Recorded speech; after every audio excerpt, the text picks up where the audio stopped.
उसकी लैंग्वेज समझो। उसने बड़े क्लियर शब्दों में बोला है कि एक चेक है जिसको आपने अपनी कैश बुक में लिख लिया, यही तो लिखा हुआ है, एंटर्ड इन कैश बुक। देखो चेक को कैश बुक में लिखने का मतलब होता है कि आप चेक डिपॉजिट करने जा रहे हो, वो वाली फीलिंग आप अपने अंदर लाएंगे। तो डेफिनेटली काम पहले कहां पर हुआ है? कैश में। पैसा किसका है? हमारा पैसा, और हम बैंक में जमा करने जाने की सोच रहे हैं, तो हम कैश बुक में अपना बैलेंस क्या करेंगे? बढ़ाएंगे। बट नॉट बैंक, या बट बैंक ऑन 30 अप्रैल, मतलब उस चेक को, बैंक का मतलब है चेक को बैंक में डिपॉजिट किया है, पर वो चेक 3 अप्रैल को बैंक में डिपॉजिट हुआ। हम कौन सी डेट तक का बना रहे हैं? 31 मार्च। क्या 31 मार्च तक वो चेक बैंक में डिपॉजिट हुआ? नहीं हुआ। तो इसको ऐसे समझो ना, cheque deposited but not collected, या but not sent to bank. Cheque recorded in the cash book, cheque को कैश बुक में रिकॉर्ड तो किया है पर बैंक भेजना भूल गए। पर मतलब इसका वही है कि चेक डिपॉजिट किया पर वो चेक डिपॉजिट नहीं हो पाया। तो आपने कैश बुक में तो रिकॉर्ड कर लिया ना, कैश बुक में आपने अपना बैलेंस बढ़ा लिया, बट वो बैंक में नहीं किया, तो क्या? पासबुक पलट, सेम साइन, क्रॉस। और टैली बाई के अकॉर्डिंग पासबुक है टैली बाई, तो ये एंट्री आपकी कहाँ जाएगी? लेस हो जाएगी, सिर्फ। ठीक है, पॉज कर लेना। एक पॉइंट पूछा जा रहा है, वन ऑफ द डेटर्स। अब इस तरीके से ज्यादातर पॉइंट डिस्कस करेंगे, ज्यादा क्वेश्चन आप अपने घर से करके लाएंगे, डाउट मुझसे यहाँ डिस्कस करेंगे, क्योंकि बेसिक तो मैंने आपका रेडी कर ही दिया। One of debtor deposited 3000 in the bank account of the firm on 26 मार्च 2022। देखो सबसे मेन चीज होती है ये पता करना कि क्या काम डेट के अंदर हो रहा है, नहीं हो रहा। डेफिनेटली ये काम डेट के अंदर हो रहा है। 26 मार्च तक हमारे डेटर ने, डेटर यानी हमारे कस्टमर ने हमारी बैंक में 3000 रुपए का अमाउंट डिपॉजिट किया है। तो ये तो डायरेक्ट डिपॉजिट वाली फीलिंग आ रही है, यानी ये कस्टमर है, उसने 26 मार्च को हमारी बैंक में बैलेंस जमा किया है 3000 रुपए का। आगे लिखा है but the intimation means information, but the intimation in this respect was received from bank on 2 अप्रैल। मतलब हमको भी पता चल गया कि हमारे खाते में पैसे जमा हुए, लेकिन हमको कब पता चला? 2 तारीख को, यानी कि 31 तारीख तक तो नहीं पता चला ना। तो सिंपल तो है, direct deposited bye a customer. सब बेसिक एंट्री है, बट वो इस तरीके से मॉडिफाई कर दी गई है कि आपको उसको तोड़ मरोड़ के उसका बेसिक पना निकाल के लाना है, जो मैंने आपको सिखाया था। तो बेसिक पना कैसे निकालोगे कि direct deposited bye a customer, वही वाला कॉन्सेप्ट है। एक कस्टमर ने हमारे अकाउंट में 26 तारीख तक 3000 रुपए जमा किए, हमको 2 तारीख को पता चले, और हम ये मानते थे अभी तक कि हमको नहीं पता चला, तभी तो हम करते थे कि पहले काम पास में हुआ है, हमारा पैसा प्लस ये बुक पलटने का मतलब क्या होता था कि हम पासबुक से कनेक्शन है तो हम, वही वाला काम कट्टा, जिसका क्या मतलब होता था कि वो चीज हमको पता नहीं चली। तो यहाँ भी हमको नहीं पता चली, हमको पता तो चली है इस क्वेश्चन में, पर कब पता चली है? 2 अप्रैल को, लेकिन हमें कब तक पता नहीं चला? 31 मार्च तक। तो ये वही कॉन्सेप्ट है जो मैं आपको रटा रहा था कि बुक पलट प्लस सेम साइन आगे क्रॉस। साइंस इसका ये होता था कि इसको पता चल गया पर इसको पता नहीं चला। ठीक है, इसीलिए मैं बोल देता था बुक पलट, क्योंकि वो धीरे धीरे चीजें समझ में आ जाएंगी। और टैली बाई पासबुक, तो ये एंट्री गाइस किस में जाएगी आपकी? ऐड में। समझ में आ रहा है? ठीक है, आगे इसने बोला है, लिसन वेरी केयरफुली, एक्टिव रहो बेटा। 7th क्वेश्चन में इसने बोला है कि it is found that the balance shown on 31 March 2022 differ from the bank balance of 23,650 shown by cash book on that date. देखो bank balance shown by cash book, मैंने आपको उस दिन भी लिखाया था debit balance as per cash book, और in other words bank balance as per cash book, दोनों एक ही बात होती है। फिर से सुन लो, गलती मत कर देना। Debit balance as per cash book, bank balance as per cash book एक ही बात है। सबसे पहले तो आपको आइडेंटिफाई करना आना चाहिए कि बैलेंस कौन सा है, तो वही अपना वाला ही लफड़ा है जो हम सिखा रहे हैं इतने दिनों से। Debit balance as per cash book ऐसे लिख सकते हो, चाहे bank balance as per cash book लिख सकते हो। एक चीज तो ये क्लियर होगी इस क्वेश्चन में। अच्छा, इसके आगे क्या बोल रहा है? फर्स्ट पॉइंट है 2860 रुपए 2860 rupees is entered in cash book. 2860 रुपए कैश बुक में लिखे गए हैं as paid into the bank on 31 March 2022। कोई चेक हम अपनी कैश बुक में लिख के बैंक में पे करते हैं, इसका मतलब क्या हो गया कि वो चेक हम बैंक में डिपॉजिट करने जा रहे हैं। तो इसमें कौन सा कनेक्शन लेके जाना है कि हम अपनी चेक को बैंक में, हम एक चेक को अपनी बैंक में डिपॉजिट करने जा रहे थे, तो जाने से पहले हमने उस चेक को डेट के अंदर अंदर अपनी कैश बुक में रिकॉर्ड कर लिया। तो सबको समझ में आ रहा है कैश बुक में प्लस होगा। आगे बोल रहे हैं but not credited by the bank until the following date, but वो चेक बैंक ने डिपॉजिट नहीं किया। तो बिल्कुल सिंपल पॉइंट है गाइस, ये check deposited but not collected वाला कॉन्सेप्ट है। क्लियर? कोई दिक्कत किसी को? पीछे तुम्हें समझ में आ रहा है भाई? पॉज। ठीक है, नंबर 7 है, तो मैं जो टफ है ना उनके वो बना दूंगा टैली। ओके, बाकी स्टेटमेंट तो आप लिख ही लोगे, टैली बना दूंगा, फिर एक क्वेश्चन आपको करना भी है ना यहाँ पर। आगे क्या है बेटा 7th में, bank charges ₹70 on 31 March 2022 are not entered in cash book. Simple तो है, बैंक चार्जेस से कान खड़े हो जाने चाहिए भाई। तब बैंक चार्जेस पहले काम पासबुक में हुआ, कैश बुक को पता नहीं चला। बैंक के चार्जेस ने बैंक ने चार्जेस चार्ज जो किए हमें पता नहीं चला, तो ये तो मतलब ही होता है इसको। और क्या होता है बैंक चार्जेस का मतलब? सिंपल एंट्री बैंक चार्जेस वाली जैसे होती है। Next, a bill for 5500 discounted with the bank. ये कल मैंने आपको बताया था, एक बिल है, हमने अपनी बैंक से डिस्काउंट करा लिया, बैंक को बिल दे दिया, बैंक ने हमें डिस्काउंट काट के हमारे खाते में पैसे डाल दिए। Bank is entered in the cash book without recording the discount charges 270। ये कल जो हमसे गलती हुई थी ना कल वाले क्वेश्चन में, ये वो गलती है जो कल हमने गलत करा दिया था, ये वो पॉइंट है।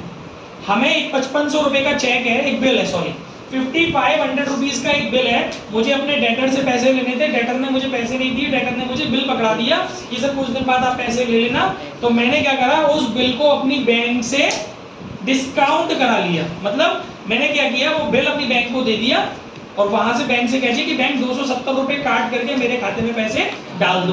तो जब हम बिल को बैंक से डिस्काउंट कराएंगे, जब हम बेटा बिल को बैंक से डिस्काउंट कराएंगे तो पासबुक ने हमारे खाते में पैसे डाले। ओके, पासबुक ने हमारे खाते में कितने पैसे डाले होंगे? 5500 रुपए में से 270 रुपए काट कर, और हमने भी कितने डाले होंगे देखना जरा, 5500 में से 270 रुपए कट गए तो 230, यानी पासबुक ने मेरे खाते में पैसे कितने प्लस किए होंगे? प्लस ही क्यों किए होंगे, माइनस क्यों नहीं किए होंगे? क्योंकि वो बिल मैंने बैंक से डिस्काउंट कराया है, मतलब बैंक को मैंने वो बिल गिरवी रख करके बैंक से कहा है कि मुझे पैसे दे दो, तो बैंक मेरे खाते में पैसे डाल देगी। Got it? तो 5230 रुपए बैंक ने, ये कहां से आया 5230 रुपए?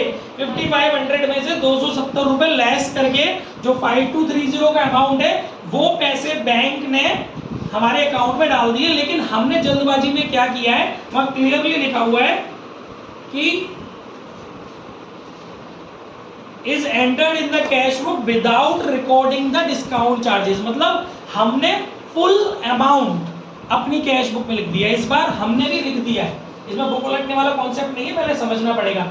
हमने भी अपने अकाउंट में प्लस किए, पर कितने पैसे प्लस किए हैं? Full amount. तो गाइस कल इस तरीके की टैली मैंने आपको सिखाई थी ना, इसमें मैंने बोला था ये तो गलत है, इससे नहीं होगी टैली, दोबारा बनानी पड़ेगी। कौन सा बड़ा है इनमें से? कैश। दोबारा लिख के लाना पड़ेगा, कल सिखा चुका हूँ। सेम साइन, दोनों के बीच का डिफरेंस, अब बुक पलट, सेम साइन, आगे क्रॉस, टैली भाई टैली भाई पासबुक। तो पासबुक क्या बोल रही है? प्लस मत कर, तो ये एंट्री क्या में जाएगी? माइनस में जाएगी। अमाउंट कितना रहेगा? 270। मैंने लिख भी दिया है आगे, कोई मन में दिक्कत हो तो पूछ सकते हो। थर्ड पॉइंट है, ठीक है, ये हमारा थर्ड पॉइंट था पूरा। चलिए, क्लियर हो गया सबको? जो रेगुलर आएगा उसी को पढ़ाई समझ में आएगी, कोई चमत्कार नहीं होने वाला यहाँ पर। डेली आइए। ₹16,720 were issued by the company and duly recorded in cash book before 31st March 2022. Actually we are company. In this question we are company. ऊपर फर्स्ट लाइन में लिखा हुआ था on examining the bank statement of Green Limited. Limited word is used for companies.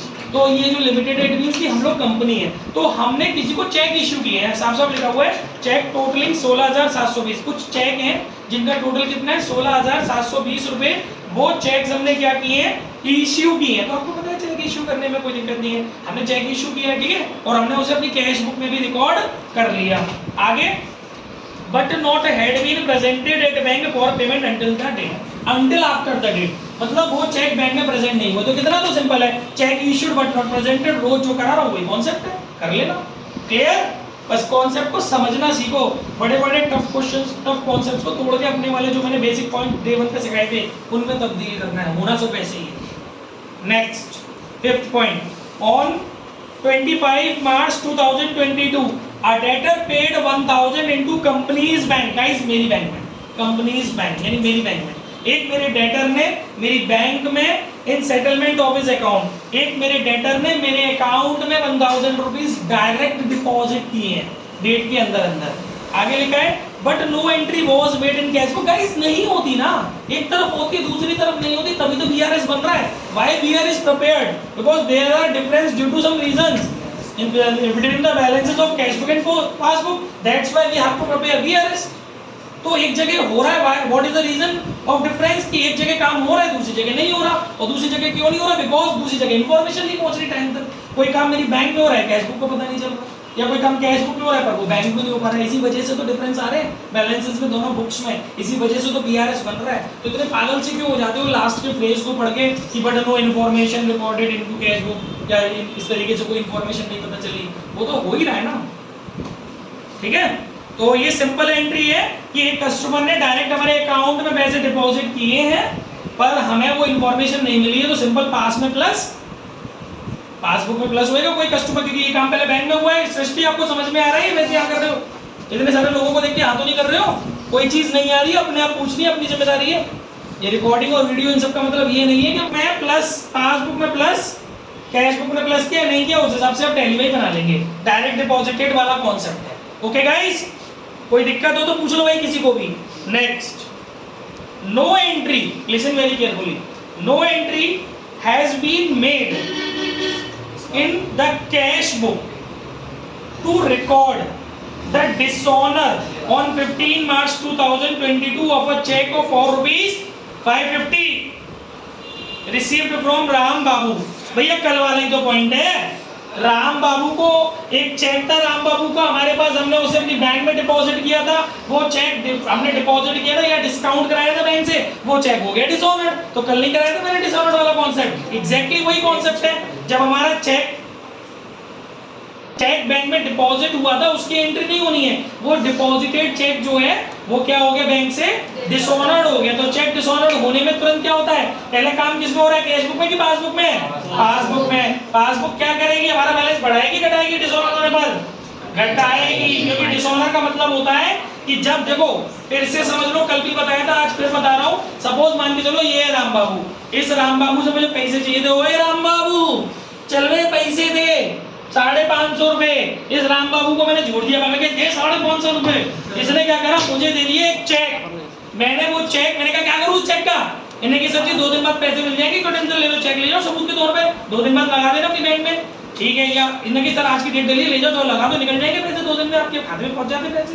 तो मैंने क्या करा, वो चेक उठा के बैंक को दे दिया, बैंक ये 550 रुपए का चेक, चल मेरे बैंक में पैसे डाल। तो बैंक ने मेरे खाते में प्लस कर दिए होंगे 550 रुपए, बट मैं उसको निकाल नहीं सकता, because that is a ledger balance. जब भी हम कोई चेक बैंक में लगाते हैं ना, तो वो केवल लेजर बैलेंस में उसका अमाउंट ऐड होकर शो होता है, बट आप उसको यूज नहीं कर सकते जबकि रियली डिपॉजिट ना हो जाए अमाउंट, वहां से हमारी बैंक इस राम बाबू की बैंक से रिकवर करके अमाउंट हमारे अकाउंट में ना डाल दे, तब तक हम उस पैसे को यूज नहीं कर सकते। बट आप उसी समय चेक गुजरवा के और आप वो जाओगे ना उसमें स्टेटमेंट निकलवाने पासबुक में, तो वो शो करेगा कि 550 रुपए का चेक आपके अकाउंट में है, बट आप उसको यूज नहीं कर सकते। That is a technical point, मतलब ये आपको मैं रियलिटी बता रहा हूँ जैसे बैंक में होता है। तो अब आपको तो ऐसे समझना है ना कि अल्टीमेट क्या हुआ होगा, जब मैंने वो चेक बैंक में डिपॉजिट किया होगा, जब मैंने इनका चेक बैंक में डिपॉजिट किया होगा, तो मेरे खाते में बैंक ने क्या किया होगा, पैसे प्लस कर दिए होंगे। लेकिन यहाँ फोकस डिपॉजिट पर नहीं है। आप पूरा स्टेटमेंट पढ़ोगे तो पाओगे कि बाद में जो एक्टिविटी स्टॉप हो रही है वो डिसऑनर्ड पे हो रही है। तो हुआ क्या, ये बैंक को बाद में पता चला कि इस बंदे के खाते में पैसे नहीं, इस 420, तो इसका जो खाते में पैसा है नहीं, तो बैंक तुरंत आती क्या करेगी, पासबुक में मेरे खाते में जो पैसे प्लस किए थे वो क्या करेगी, माइनस। तो डिसऑनर्ड के केस में बैंक हमारे अकाउंट में से वो पैसे काट लेती है जो बैंक ने हमारे खाते में डाले। Got it?